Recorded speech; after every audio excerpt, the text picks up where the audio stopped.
అనేక సమస్యలు వచ్చాయి. రాష్ట్రం వెంటిలేటర్ పైన పోయే పరిస్థితి వచ్చింది. కానీ కేంద్రం మనకు అండగా నిలిచింది. ఒక్కొక్క సమస్య పరిష్కారం చేసుకుంటూ, ఒక్కొక్క ఇటుక పేర్చుకుంటూ రాష్ట్ర పునర్నిర్మాణం కోసం ముందుకు పోతున్నాం. పింఛన్లు ఇచ్చాం, అన్నా క్యాంటీన్లు పెట్టాం, దీపం 2 కింద ఆడబిడ్డలకి వంట గ్యాస్ సిలిండర్లు ఇచ్చాం, మెగా డిఎస్సికి తొందరలోనే ఇంటర్వ్యూలు పిలిచే పరిస్థితికి వచ్చాం. ఇవి చేయడమే కాకుండా ఇంకో పక్కన మీరు చూస్తే సూపర్ 6 ఏవైతే చెప్పామో ఆ సూపర్ 6 అన్ని కూడా పూర్తి చేసే బాధ్యత ఎన్డీఏ తీసుకుంటామని మరొక్కసారి విశాఖపట్నంలో మీ అందరికీ హామీ ఇస్తున్నా. కష్టాలున్నాయి, సమస్యలున్నాయి, అధిగమిస్తాం, ముందుకెళ్తాం. ఒక పక్క అభివృద్ధి, ఇంకో పక్క సంక్షేమం, రెండు కూడా సుపరిపాలనతో ముందుకు తీసుకుపోతామని చెప్పి కూడా నేను మీకు తెలియజేస్తున్నా. రాష్ట్రంలో పెట్టుబడులు ఊపందుకున్నాయి. అటు కేంద్రంతో సమన్వయంతో మన బ్రాండ్ కూడా పెంచుకుంటూ మనం ముందుకు పోయే పరిస్థితికి వచ్చాం. దేశానికి ముంబై ఏ విధంగా ఆర్థిక రాజధానిగా ఉందో మన రాష్ట్రానికి విశాఖపట్నం ఆర్థిక రాజధానిని మరొక్కసారి ఈ సభలో మీ అందరికీ విజ్ఞప్తి చేస్తున్నాను. ఒక ఇన్ఫర్మేషన్ టెక్నాలజీ, ఒక ఫార్మా పరిశ్రమలు, ఒక టూరిజం ఏ విధంగా ప్రమోట్ చేశారంటే నరేంద్ర మోడీ గారు అరకు కాఫీని అనునిత్యం ప్రమోట్ చేశారు.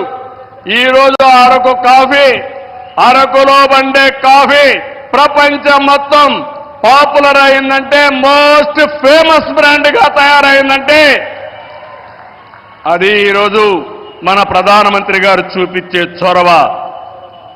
ఇక్కడ నేను ఒకే విషయం మీకు చెప్తున్నాను. Sir, your favourable decisions, always you are for development.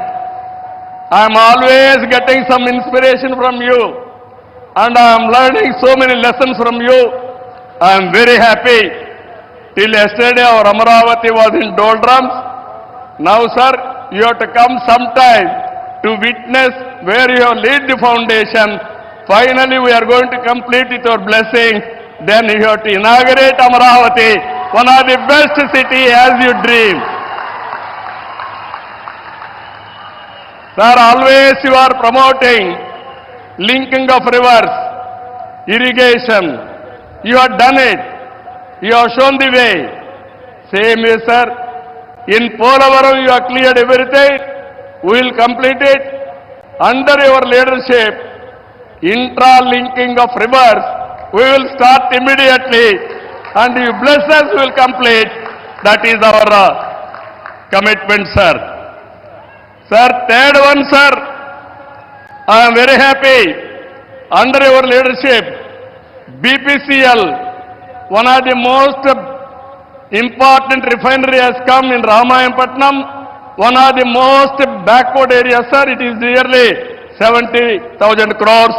I am thanking on behalf of Andhra Pradesh people.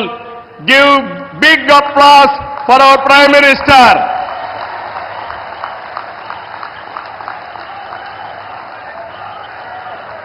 Sir,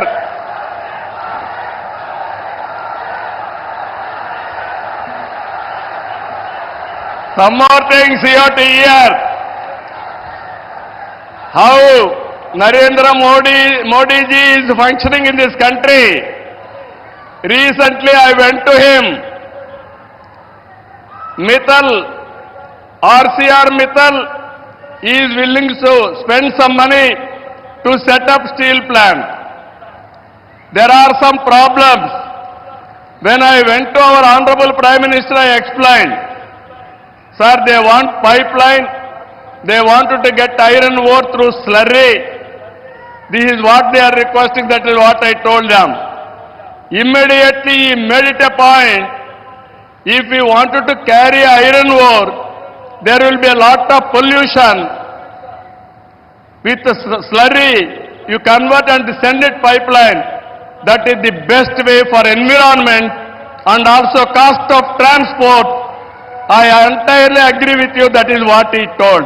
Sir, how many prime ministers can understand this language, sir? That is where I am appreciating you.